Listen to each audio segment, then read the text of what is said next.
हमारे channel haunting tube को subscribe करें और बेल आइकॉन दबाएं लेटेस्ट अपडेट्स पाने के लिए। दोस्तों, हाल ही में मैंने आई am thinking of ending things नाम की एक मूवी देखी है जो कि एक अमेरिकन साइकोलॉजिकल ड्रामा है। ये फिल्म इसी साल नेटफ्लिक्स पर रिलीज हुई है और इसे चार्ली कॉफमैन ने डायरेक्ट किया है। असल में ये फिल्म 2016 में इयान रीड द्वारा लिखे गए एक बुक पर बेस्ड है और इस नोवेल का नाम भी I am thinking of ending things ही है, लेकिन इसकी स्टोरी थोड़ी डिफरेंट है। खैर, IMDb पे इस मूवी को मिले हैं 6.8 स्टार्स आउट ऑफ 10। रॉटन टोमेटोज पे इट्स वुपिंग 83% फ्रेश और इस फिल्म की मेटाक्रिटिक स्कोर है 79 out of 100। That being said, क्योंकि ये मूवी हाल ही में रिलीज हुई है तो इट्स पॉसिबल कि इसकी रेटिंग्स फ्लक्चुएट हो रही होगी, पर ओवरऑल इस मूवी को बहुत ही उम्दा रिस्पॉन्स मिला है, स्पेशली फ्रॉम द क्रिटिक्स। तो आज के इस वीडियो में हम और आप मिलकर इस मूवी की कहानी को ब्रीफली जानते हुए इस फिल्म से रिलेटेड कुछ थियरीज को भी डिस्कस करेंगे।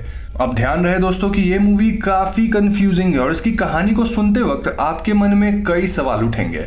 तो अगर आप इस मूवी के ओवरऑल मीनिंग को मिस करना नहीं चाहते और आप समझना चाहते हैं कि मैंने इसे हॉन्टिंग ट्यूब पे क्यों कवर किया है, तो आप इस वीडियो को एंड तक जरूर देखिएगा। So now with that said, let's roll the intro.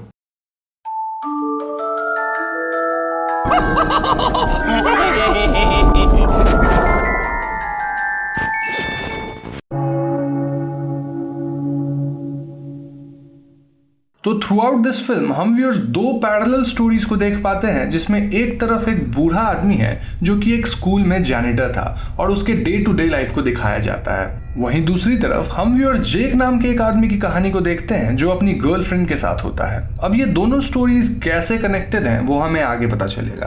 तो मेन स्टोरी में हम एक औरत को देखते हैं जो यूनिवर्सिटी में क्वांटम फिजिक्स पढ़ा रही होती है और वो अपने बॉयफ्रेंड जेक के साथ अपने 7 वीक ओल्ड रिलेशनशिप को तोड़ने की सोच रही होती है। लेकिन इससे पहले वो ऐसा कुछ कर सके, जेक सजेस्ट करता है कि वो दोनों जेक के पेरेंट्स को उनके फार्म पे विजिट करने जाएं। जब ये औरत जेक का इंतजार कर रही होती है तो वो नोटिस करती है कि एक अननोन आदमी उसे एक विंडो के थ्रू देख रहा है। एनीवेज, जेक अपनी कार में वहां आ जाता है और इस ड्राइव के दौरान जेक और उसकी गर्लफ्रेंड कई चीजों को डिस्कस करते हैं, जैसे कि पोएट्री। जेक विलियम वर्ड्सवर्थ के एक poem ode intimations of immortality को रिसाइट करने की कोशिश करता है, लेकिन उसकी गर्लफ्रेंड, जिसे वो लूसी कहकर बुलाता था, उसे एक फोन आता है फ्रॉम ए फ्रेंड जिसका नाम भी लूसी ही था। लूसी इस कॉल को रिसीव नहीं करती है और जब जेक को पता चलता है कि उसकी गर्लफ्रेंड ने एक पोएम लिखा है तो वो उसे रिसाइट करने के लिए कहता है और लूसी एक बहुत ही सैड पोएम रिसाइट करती है, जिसके बाद दोनों जेक के फार्म पहुंच जाते हैं। जेक की मॉम विंडो के थ्रू उन दोनों को वेव करती है, पर वो कॉन्टिन्यूअसली वेव करती रहती है, which was weird. Jake Lucy को फार्म में लेकर जाता है जहां वो उसे शीप दिखाता है और लूसी कुछ डेड लैम्प्स को भी देखती है, पर जेक ऐसे रिएक्ट करता है as if it's no big deal. Jake फिर लूसी को पिग पेन में लेकर जाता है जहां वो लूसी को बचपन का एक इंसिडेंट नैरेट करता है। जेक बताता है कि वहां कुछ पिग्स हुआ करते थे, पर एक बार क्योंकि उन्होंने ठीक से ध्यान नहीं दिया तो उनके पिग्स को मैगट्स जिंदा खा गए और इस इंसिडेंट के बारे में सुनकर लूसी को अजीब लगता है। एनीवेज, जेक और लूसी अंदर जाते हैं जहां लूसी घर के बेसमेंट के डोर के पास अजीब मार्क्स देखती है और उस घर में एक जिमी नाम का एक डॉग भी था जो खुद को ड्राई करने के लिए शेक करता है, लेकिन वो रुकने का नाम ही नहीं लेता और इसके ठीक बाद वो एकदम से डिसअपीयर हो जाता है। By the way, fun fact, मेरी वाइफ के पास जो जर्मन शेफर्ड डॉग है उसका नाम भी जिमी है। कमिंग बैक टू स्टोरी, जेक के पेरेंट्स जिन्होंने उन दोनों को इन्वाइट किया था उन्हें ग्रीट करने में बहुत वक्त लगाते हैं और जब वो फाइनली आते हैं तो जेक के डैड ऐसे बिहेव करते हैं as if he did not respect Jake, और तो और वो जेक की तरफ देखते तक नहीं। खैर, डिनर के दौरान सभी लूसी के hobby that is landscape painting के बारे में बातें करते हैं, उसके क्वांटम फिजिक्स को डिस्कस करते हैं और ये भी डिस्कस करते हैं कि जेक और वो कैसे मिले थे। लूसी बताती है कि जेक और वो यूनिवर्सिटी के पास एक बार में एक ट्रिविया नाइट के दौरान मिले थे और उनके इस चैट के दौरान लूसी को बार बार उसके फ्रेंड लूसी से टेक्स्ट्स आ रहे थे। इन द मीनवाइल, जेक का अपने पेरेंट के प्रति बिहेवियर इंक्रीजिंगली अग्रेसिव होता जाता है। इतना ही नहीं, जेक के डैड जब लूसी के पेंटिंग्स के बारे में बात करते हैं तो ऐसा लगता है as if he did not appreciate art. इसी बीच हम हाई स्कूल में काम करते उस बूढ़े जैनिटर की स्टोरी को पैरेलली देखते हैं जो कि एक मूवी देख रहा होता है, डायरेक्टेड बाय रॉबर्ट जेमेकिस, और ये स्टोरी युवॉन नाम के एक औरत को दिखाती है जिसे एक वेट्रेस के जॉब से फायर कर दिया जाता है क्योंकि उसका बॉयफ्रेंड कैफे में एक सीन क्रिएट कर दिया था। मीनवाइल, फार्म हाउस में लेक जेक के घर में एक फोटो देखती है जो कि जेक बताता है कि उसके बचपन की फोटो है, लेकिन लूसी का मानना था कि वो फोटो उसकी है, विच वॉज वियर्ड। जेक की मम यहाँ रिवील करती है कि she was suffering from tinnitus, जिसकी वजह से उनके ईयर्स हमेशा रिंग करते रहते हैं। लूसी को फिर से एक कॉल आता है और इस बार उसे उसके एक फ्रेंड युवोने का कॉल आता है और पहले तो वो फ़ोन रिसीव नहीं करती, पर जब सब उसे प्रेशराइज करते हैं तो वो वॉइस मेल को सुनती है जिसमें एक आदमी की आवाज़ उसे कहती है कि there is only one question to answer. Jake के घर में अब चीज़ें धीरे धीरे और भी अजीब होने लगती है, जैसे कि जेक लूसी को डिफरेंट नेम से एड्रेस करने लगता है और हर बार उसके प्रोफेशंस बदलते रहते हैं। इतना ही नहीं, जेक के पेरेंट्स की उम्र भी कॉन्स्टेंटली चेंज होती रहती है, यानी कि कभी वो यंग अपीयर होते हैं तो कभी ओल्ड, कभी ऑन डेथ बेड एंड कभी दे वर सफरिंग फ्रॉम डिमेंशिया।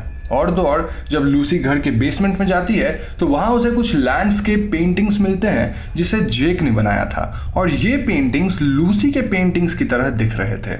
इतना ही नहीं, लूसी को वहां रखे वॉशर में एक जैनिटर की यूनिफॉर्म भी मिलते हैं। अब आई नो ये सब अभी आपको काफी कंफ्यूजिंग लग रहा होगा, but stay with me in this video क्योंकि कुछ ही देर में आपको सब कुछ एकदम क्लियर समझ आ जाएगा। एनीवेज, डिनर के बाद जेक अपनी गर्लफ्रेंड के साथ वापस शहर की तरफ ड्राइव करके जाता है और रास्ते में वो दोनों टल्सी टाउन में रुकते हैं टू गेट सम आइसक्रीम। वहाँ उन्हें काम कर रहे कुछ एम्प्लॉयज मिलते हैं जो कि उसी स्कूल में स्टूडेंट्स होते हैं जहाँ हमारा बूढ़ा जैनिटर काम करता है। जेक यहाँ काम कर रहे कुछ एम्प्लॉयज से जो कि हाई स्कूल गर्ल्स थे, उनसे काफी इंटिमिडेटेड नजर आता है और इसीलिए जेक की गर्लफ्रेंड आइसक्रीम खरीदती है। अब जो लड़की उसे आइसक्रीम देती है वो जेक की गर्लफ्रेंड को एक अजीब वार्निंग देती है जिसे वो ठीक से डिस्क्राइब नहीं कर पाती।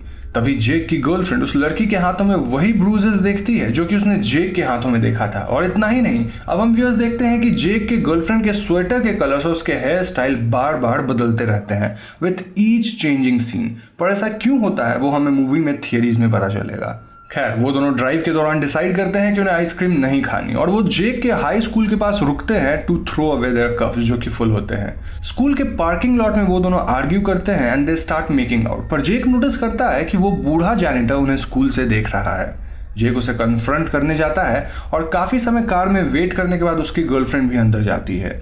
रास्ते में लूसी एक बिन में देखती है कि वहाँ ढेर सारे आइसक्रीम के कप्स पड़े हुए थे और अंदर वो हमारे बूढ़े जैनिटर से मिलती है। वो दोनों बातें करने लगते हैं और लूसी जेक और उसके मिलने की कहानी को नरेट करती है जो कि कंप्लीटली डिफरेंट होती है as compare to the story जो उसने जेक के घर में नरेट की थी। जेक की गर्लफ्रेंड कहती है कि जिस रात वो मिले थे तो उनके बीच कुछ भी नहीं हुआ था, जिसके बाद जैनिटर लूसी को ठीक वैसे ही स्लीपर्स ऑफर करता है जैसे कि जेक ने उसकी गर्लफ्रेंड को उसके फार्म हाउस में दिए थे। लूसी इन स्लीपर्स को एक्सेप्ट नहीं करती, वो जैनिटर को हक करती है और फिर जेक को ढूंढने में लग जाती है। अब उसे जेक हॉल के एंड में मिलता है, जिसके बाद हॉलवे में दो लोग आते हैं जिनके कपड़े जेक और उसकी गर्लफ्रेंड से मिलते जुलते थे। ये दोनों एक लेंदी इंटरप्रेटिव डांस परफॉर्म करते हैं inspired by the musical theatre Oklahoma, जिसमें वो लड़का कर्ली का रोल प्ले करता है और लड़की लॉरे का। इस सीक्वेंस में एक और आदमी उस जैनिटर की तरह ड्रेस होता है और वो ओक्लाहोमा के कैरेक्टर जड का रोल प्ले करता है। इस सीक्वेंस में जड और कर्ली लॉरी के ओवर फाइट करते हैं और एंड में जैनिटर कर्ली हु सिंबलाइजेस जेक उसे नाइफ से स्टैब करके मार देता है और वो लॉरी सिंबलाइजेस जेक्स गर्लफ्रेंड को ले जाता है। बाद में असली बूढ़ा जैनिटर स्कूल बिल्डिंग से बाहर निकलता है आफ्टर क्लीनिंग द स्कूल और कार में he has a mental breakdown. Janitor को कुछ फ्लैशबैक्स आते हैं जिसमें वो जेक को देखता है और उसके पेरेंट्स को भी देखता है, जिससे हमें फाइनली पता चलता है कि असल में वो जैनिटर जेक का ओल्डर वर्जन है। जी हाँ दोस्तों, जैनिटर अपने कपड़े उतार देता है और स्कूल के अंदर वापस जाता है फॉलोइंग हिज हैलुसिनेशन, जिसमें वो एक मैगट से इन्फेस्टेड पिग को देखता है। ये पिग उसे कहता है someone has to be a pig infested with maggots, right? It might as well be you. यहाँ से सीन शिफ्ट होकर जेक को एक स्टेज पे दिखाता है जहां वो उसे मेकअप से ओल्ड दिखाया गया है और वो एक नोबेल प्राइज एक्सेप्टेंस की स्पीच दे रहा होता है। जेक ओक्लाहोमा म्यूजिकल से एक सॉन्ग गाता है और ऑडियंस में सभी होते हैं इंक्लूडिंग हिज पेरेंट्स, टल्सी टाउन के एम्प्लॉयज, उसकी गर्लफ्रेंड जो कि मेकअप से ओल्ड दिखाई गई होती है। ये सभी जेक को एक स्टैंडिंग ओवेशन देते हैं और सीन बदलकर जैनिटर के स्नो कवर्ड कार को दिखाता है। मूवी यहीं पर खत्म हो जाती है, लेकिन एंड क्रेडिट्स में हम व्यूअर्स कुछ आवाजें सुनते हैं एज इफ कोई इंजन स्टार्ट हो रहा है। So we don't really know कि आखिर जैनिटर के साथ क्या हुआ। तो दोस्तों, ये थी आई am thinking of ending things movie की कहानी एंड आई नो आपके मन में ढेर सारे क्वेश्चंस होंगे। So now let's jump into the explanation with theories. सबसे पहला सवाल ये कि आखिर इस मूवी में क्या दिखाया जा रहा है। तो इसका आंसर ये है कि ये कंप्लीट मूवी जैनिटर यानी ओल्डर जेक के मेमोरीज और फैंटेसी से बनी हुई है। हमारे थॉट्स कभी सीक्वेंशियली प्ले नहीं होते, वो बिट्स और पीसेस में आते हैं और ओल्डर जेक के इन्हीं disjointed thoughts memories of fantasy से पूरी मूवी बनी हुई है। इसी कारण मूवी का एस्पेक्ट रेशियो भी डिफरेंट है to give the feeling of nostalgia. And movie में ऐसा कहा तो नहीं गया, पर इट्स हाईली लाइकली कि ओल्डर जेक को मेमोरी के प्रॉब्लम्स थे, इसलिए हम मूवी में कॉन्ट्राडिक्टरी चीजों को देख पाते हैं, जैसे जेक के पेरेंट्स के डिफरेंट एजेस, उसके डॉग जिमी के अजीब अपीयरेंसेस और डिसअपीयरेंसेस, जेक की अपनी गर्लफ्रेंड को उसको डिफरेंट नेम से बुलाना, उसका प्रोफेशन चेंज होते रहना, उसके स्वेटर और हेयर स्टाइल चेंज होना, ऑल बिकॉज जेक को ये सभी टूटे मेमोरीज याद थे। और लूसी की दोनों स्टोरीज जिसमें वो उसके और जेक के फर्स्ट मीटिंग को डिस्क्राइब करती है, उसमें भी कॉन्ट्राडिक्शंस इसीलिए होते हैं। अब आपको याद होगा कि कुछ सीन्स में हमें यह पता चलता है कि जेक के पेरेंट्स को भी डिमेंशिया था, तो इट्स पॉसिबल कि ओल्डर जेक के साथ भी यही हुआ हो एज अ हेरिडिटरी इलनेस। अब आप पूछ सकते हैं कि जेनिटर ही जेक कैसे हो सकता है, तो वेल इसका प्रूफ हमें मूवी के वेरियस सीन्स में मिलता है, पर सबसे ऑब्वियस क्लू ये है कि जेनिटर उसी घर में रहता है जो कि जेक के पेरेंट्स का बताया गया था।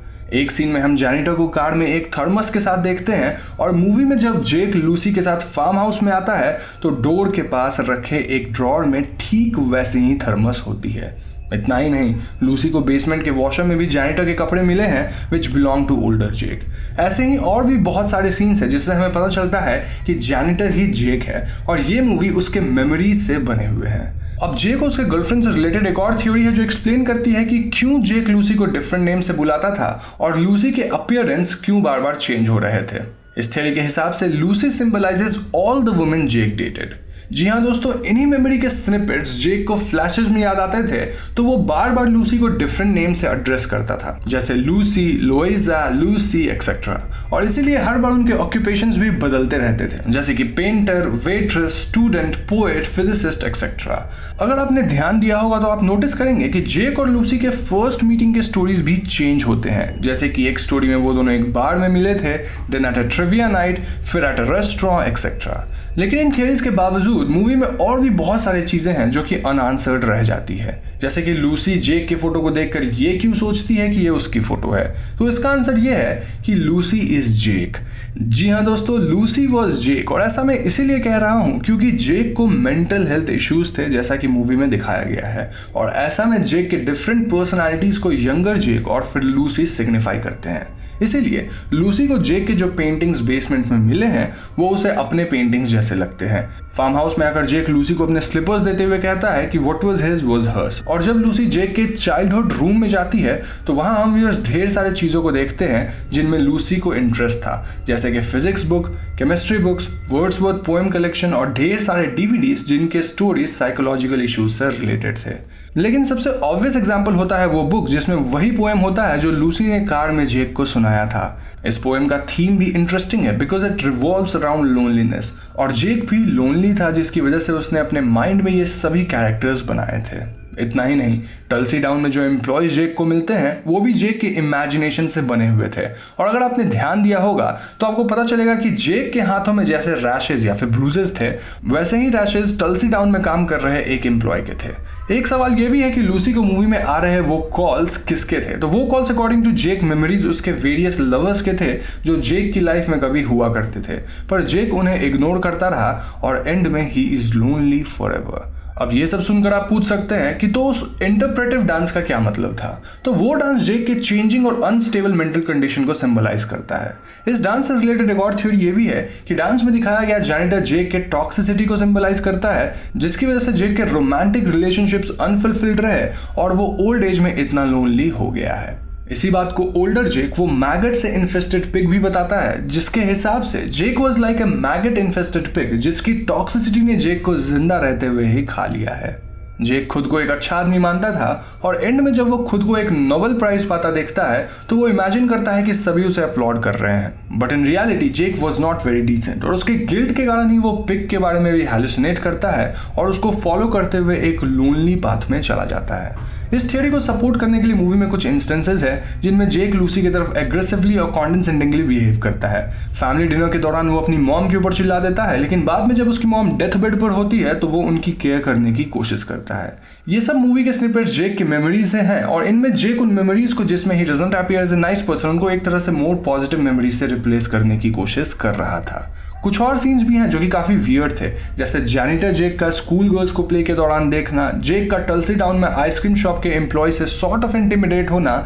ये सब एक्सप्लिसिटली तो नहीं बट ऐसा इंप्लाई करता है जैसे जेक ने अपने लाइफ में कुछ गंदी हरकतें करी हैं, which explains his weird behaviour and guilt. So finally what happened to janitor और जेक? मूवी की एंडिंग एम्बिग्यूअस है but it is likely that Jake is dead. Movie का टाइटल ही है कि I am thinking of ending things, और ये title जेक के ट्रबल्ड थॉट्स को सिग्निफाई करता है, जिसके चलते he wanted to end his life. ऐसा करने से पहले जेक के मेमोरीज, उसके लाइफ चॉइसेस, उसके रिग्रेट्स उसके आईज के सामने फ्लैश होते हैं, जो कि हमें मूवी के माध्यम से दिखाया गया है। मूवी में लूसी, जो कि जेक की कॉन्शियसनेस को रिप्रेजेंट करती है, वो बार बार मन में सोचती है कि she wants to end things, which meant that she wants a way out of her life. और लूसी का जो वॉइस मेल आता है, that is there is only one question to answer. वो भी इस बात को सिंबलाइज करता है कि what is the purpose of life, why is life worth living it at all. अब ये मूवी एक एब्स्ट्रैक्ट आर्ट की तरह है जिसमें सबके डिफरेंट इंटरप्रिटेशंस होते हैं। एब्स्ट्रैक्ट आर्ट का कोई फिक्स्ड डेफिनेशन नहीं होता और इस मूवी का भी कोई फिक्स्ड इंटरप्रिटेशन नहीं है। इट डिपेंड्स कि आप इस मूवी को कैसे समझते हो। तो these were some of my theories on the movie I am thinking of ending things, और आप लोग कमेंट्स में मुझे अपने थियरीज लिखकर जरूर बताएं। अब यहाँ कुछ लोग कह सकते हैं कि ये हॉरर मूवी कैसे हुआ, तो मैं आपको बता दूं कि horror is an intense feeling of fear, shock and disgust. जिस तरह से एक भूत वाली कहानी को सुनकर लोग डरते हैं, वैसे ही इस फिल्म जैसी कहानियों को सुनकर लोगों को एक शॉक वाली फीलिंग आती है। वहीं द रूइंस जैसी मूवी के कुछ सीन्स को देखकर लोग डिस्गस्टेड फील करते हैं, और यही वजह है कि ये सारी मूवीज हॉरर जॉनर में ही ब्रॉडली कवर होती है। तो बस आज के वीडियो में इतना ही। वीडियो पसंद आई हो तो इसे लाइक और शेयर जरूर करें, और अगर आप ऐसी ही वीडियोस देखना चाहते हैं तो हमारे चैनल हॉन्टिंग ट्यूब को सब्सक्राइब करके बेल आइकॉन को जरूर दबा दीजिएगा, क्योंकि हम अपने चैनल पे ऐसे वीडियोस लाते रहते हैं। पीस।